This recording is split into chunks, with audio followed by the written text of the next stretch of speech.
Tell me a little bit about what drove you into entrepreneurship and what inspired you on a day-to-day basis. I have always thought that entrepreneurs were rock stars from a very young age. I just was in awe of people who had the guts and the vision to create something from nothing. Ultimately, as I looked back on all the experiences of my professional career, thinking about the things that went well and the things that I wish had been done differently, led me to realize that I was spending a lot of time, a lot of energy concealing and contorting who I was in hopes of getting a seat at the table. And instead, I could just build a table where I could be my authentic self.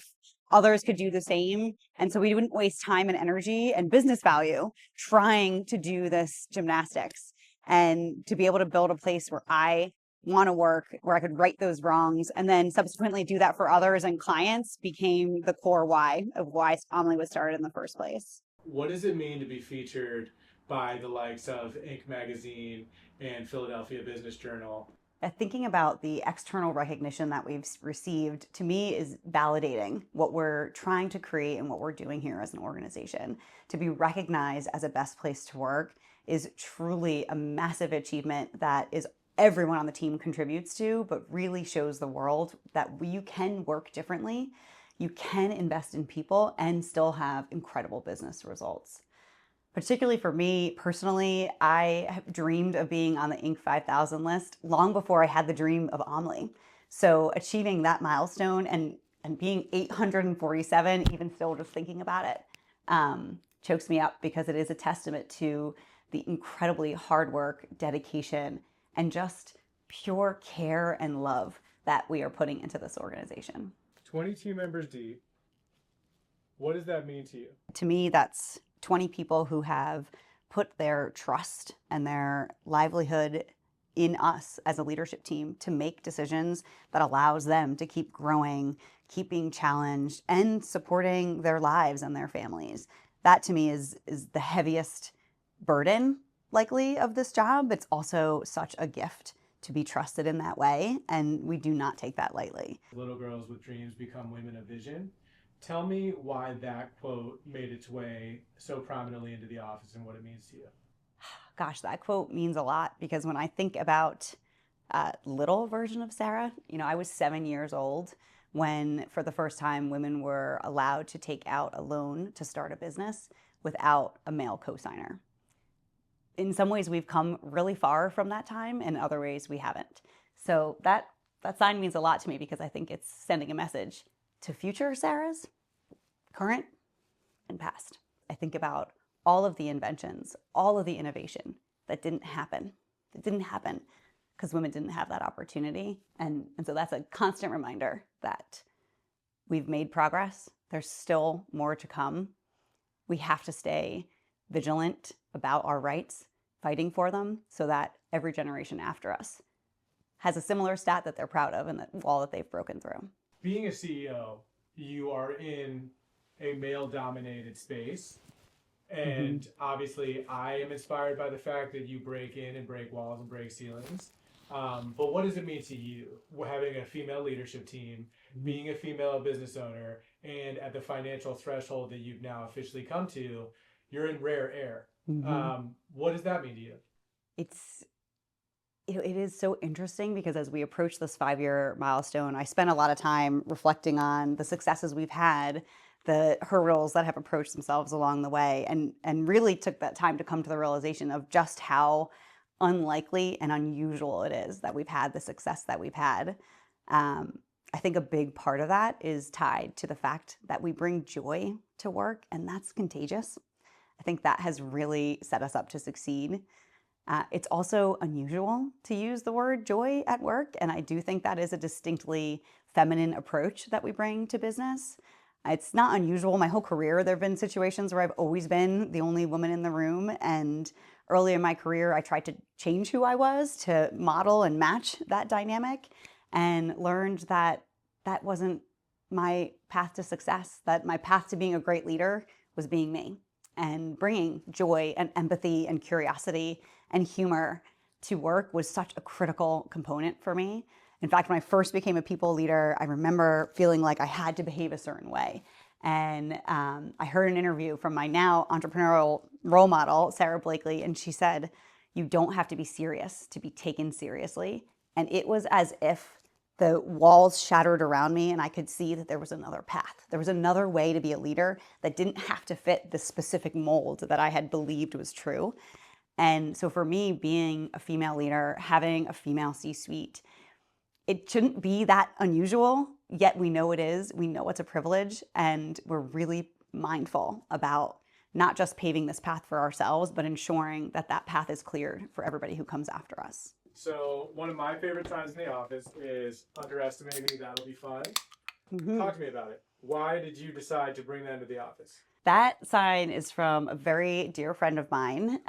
She gave it to me as soon as I decided to found Omlie, as a little bit of nod to the fact that it was unusual to make this choice to say, I'm going to leave a well-respected, well-paying job and career to take a different path.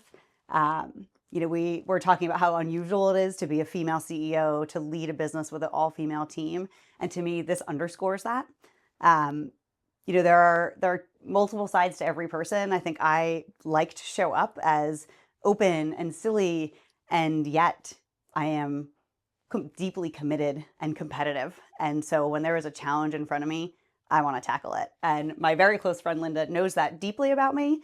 And so she knew there was a little bit of a challenge set up in this journey with Omlie of, is it possible? Can we make it work? And hell yeah, we can. So this is one of my favorite artifacts in the office. Tell me what it means to you and what it's supposed to mean to the team. Sure. When we think about, having purpose in our day-to-day work, sometimes it's hard to find. When you're bogged down in a specific task, you sometimes can lose your overall purpose. And so we want to keep our team grounded in what we're here to do. So we have set a 10-year goal that when Omlie hits its 10-year anniversary, we will have inspired 1,000 teams to work differently and achieve extraordinary business results. And for us, that's really important because the way we work was built 175 years ago when we were trying to make the Model T as efficiently as possible. But we're not machines and we're not line workers. We're creative professionals. And so that structure of how business should work doesn't work anymore. And we are actively every day challenging the status quo. We often say we don't do dumb things because so much of that model is just dumb in today's structure and lifestyle. And so for us, thinking about 1,000 teams working differently, rewriting the script is such a vision for us to drive to, because at that point, it wouldn't just be us within the walls of Omlie that are, happy, successful individuals, but we'd be spreading that legacy more broadly to all the clients and teams that we work with. How does it feel when you drop one in? We say 1,000 teams, but we know each one of these represents several people on that team. So really thinking about the exponential impact that we will have in every single day, week, and year that the Omlie team engages. Wow, it's going to be really powerful when that's filled up. And we have changed at scale the way business works. Behind you, we have a photo of Phoebe Omlie. Tell me what she means to you. Yeah, I knew when I finally made the decision to go out on my own and start a company that I wanted it to be named after a female pioneer. I wanted the company to embody the energy of a pioneer, especially the definition that we use, which is someone who builds or creates something new and creates a path for others to follow. That second piece was critically important to me. The first half sounds like an entrepreneur or an inventor, which is a noble cause, but really taking the time to create the pathway for others so that you're not the only one who goes through the door and shuts it behind you, but leaves it open for others, was really a critical thing for me as I was thinking about Omlie. And I just feel like names have a certain quality to them. When you know it embodies the spirit of an organization, it's different. It's different than when it's just named after the founder or, specifically what you're selling. And when I discovered Phoebe Omlie's story, it just spoke to me on multiple levels. She was incredibly resourceful. She paved her own way through the aviation industry and was sure to make a lasting impact for women and underrepresented communities who followed her.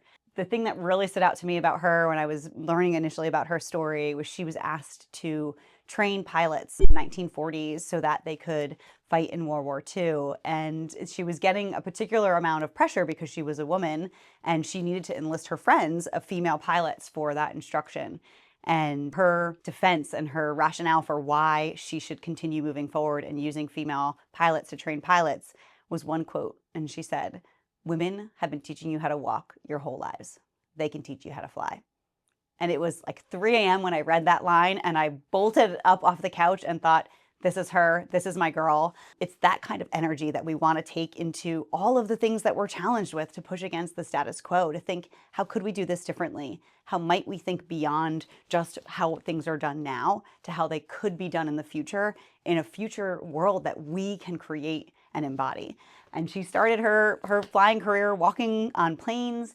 She parachuted out of planes multiple times, sustained multiple injuries, and yet still pushed forward because it was her true passion, and she knew the impact it would have on multiple generations going forward. So tell me about this wall and what all these values mean to Omlie. Yeah, so most companies have their values hanging on a wall, as we do as well, but it's important for us that those values actually come off the wall and come to life. And so we were purposeful, even when we wrote them, that they were very action oriented. For us, these are built into either experiences that we had that we want to continue to cultivate and grow forward. They could be response to experiences we had that were negative and we had to rewrite, or even more closely to our industry and what it's like to be a consultant. For example, embracing authenticity is not often a common language you will hear in consulting, where you're meant to fake it till you make it and be the expert. But instead, for us, we know that our knowledge is finite. And it's actually by learning and growing with one another, with curiosity and empathy, that we all become better, smarter, stronger. Unite in diversity is a particular one that lands home for me. And I think the way we describe it is so important, that diversity means we can be united without all being the same. And we can be diverse without being fragmented, without being cliquey. That's important to us because it really is the beauty of the world to say, you're different than me. How cool. Tell me about that. When we think about cultivating joy, this one, again, is not something you typically hear in an office, that we're focused on joy and the joy that can be created when people come together to build, design, and grow. And even when you do hard things, they're made significantly easier by simply infusing joy in those moments. So we're really focused on inspiring and delighting each other throughout our day. And then at the top here, pursuing wonder. This speaks to who we are as pioneers, as an organization that's doing something different, trying a different path, going down the unpaved, bumpy road, because that's where the best experiments are. That's where the best learning is. And that's the most exciting place to be when you're really trying to challenge the status quo and do something different. So we are really focused on pursuing wonder as a team, both through the projects we work on, the clients we work with, and our day-to-day decision-making. At this point, you're near 12 million a year in revenue. Is that something that you expected, or is this all like kind of shocking to see how much the business has grown in just 5 years? Mm-hmm. Yeah, when I think about setting the original vision for Omlie, I don't know if I could have imagined we'd be here, but I certainly believed it was possible.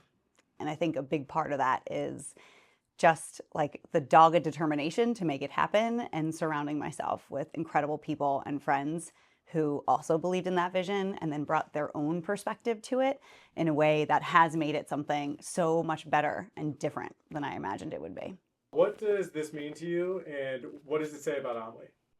So these soccer balls we have all over the office as a way to just have quick, lovely, surprising human interactions with one another. Even just as you threw it to me now, the question my thumb landed on was, what do I really like about our team, as just a lens into who we are as people, how we work together, and what it means to take the construct of a coworker being someone you treat really different than everybody else in your life, and bringing those things together so that we're actually just always treating people with care and kindness, regardless if we know them in a work environment or a personal environment. So tell me a little bit about the skunk on the table.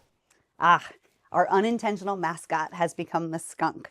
One of our principles at Omlie is that we put the skunk on the table, which is just a loose, fun way to say we discuss the hard things.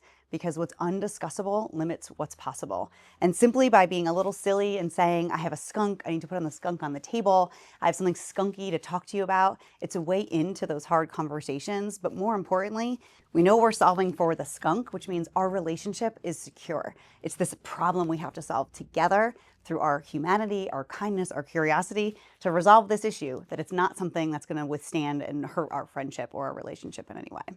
What is it like being a business owner during this adaptation of AI? Gosh, working in a world where AI is moving and changing how we operate, how we interact, and how we think about how we move through the world is certainly a tumultuous time that has a lot of fear and complication and a lot of optimism and opportunity. And for me, how I've been framing it is so impossible to think about what's going to change and how we can plan for those things. And instead thinking about what's not changing, and of what's not changing, what's broken, and how can we repair those things and rebuild this world and this opportunity and future in a way that we really want it to look like. What is the unexpected hardest thing about being a CEO that you didn't anticipate? I think the hardest thing about being a CEO is not being able to turn it off. I used to be able to leave work and go on vacation and not think about work and just enjoy my time on vacation. And instead, Omlie and the team at Omlie and the people we serve are on my mind 24/7. I'm really fortunate to have an incredible partner and spouse who doesn't mind that when we're driving along the Pennsylvania Turnpike, I turn to him and say, I have this idea for a new bonus. What do you think? And I'm fortunate that he not only is supportive, but incredibly brilliant and able to help me think through, create ideas, and drive that forward. But it is something that I didn't expect. I didn't expect that I wouldn't be able to turn it off. I'm really fortunate that I love what we do. And so it is not a drain on me, but I am constantly seeking ways to at least be able to be in the present moment and not thinking about what's to come. That is a challenge I'm still trying to work toward. But again, because I love it, it doesn't make it as much of a burden as it might sound, but it is something when people ask me about starting a business and they're curious about it, the first thing I say is, you had better love it because you won't be able to turn it off. And to me, that is a clear filter. Tell me a little bit about the businesses that Omlie currently works with and where you see Omlie branching into other industries over the next year or two. We're incredibly fortunate to work with Fortune 100 clients across the globe. In our early years, one of our very first projects, we were invited to help figure out the strategy to bring the COVID vaccine to market, and then subsequently the COVID antiviral and a number of rare disease and oncology products from there. We see ourselves as pioneers, and so helping to bring products to market for patients who don't have solutions, things that have never been done before. That is our primary focus point, because remember, our definition of pioneer is someone who builds or creates something new and creates a path for others to follow. So having an impact in those first to market products is something that's incredibly important for us. We also think about general transformation. So we work with our clients to build transformational strategies and trusting teams. Because so often you work with a consulting partner and you build a really incredible strategy or plan and it struggles and fails. Not because it was a bad strategy, but because your people weren't brought on the journey. They weren't included in understanding the power and the mission behind that strategy. They maybe aren't working together effectively and have never taken the time to connect as humans, understand their strengths and how those can help them work together to achieve that vision. So for us, it's not just about the strategy, but also the team that's being asked to bring that strategy to life. Both of those things have to work together in order for that vision to be realized, because strategies work best when teams do too. So when I think about what has helped Omlie be successful so far, it is that when we faced a challenge or problem to our own scale and growth, we thought critically about how to solve that problem differently than it had been solved before. And so we built a lot of tools and strategies and programs to support our scale. It is what helped us be successful so quickly. And as I've been building my network of other founders and entrepreneurs and sharing some of what we've built and the tools that we use, over and over again, I was getting requests for information of how to do it or access to those same tools. And so as we think about what comes next for Omlie, it is taking what we've built for ourselves to help Omlie grow and scale quickly and sharing those with other small and mid-sized businesses. because the hardest part about starting a business is the back end side of the business that distracts you from your original idea and your customers.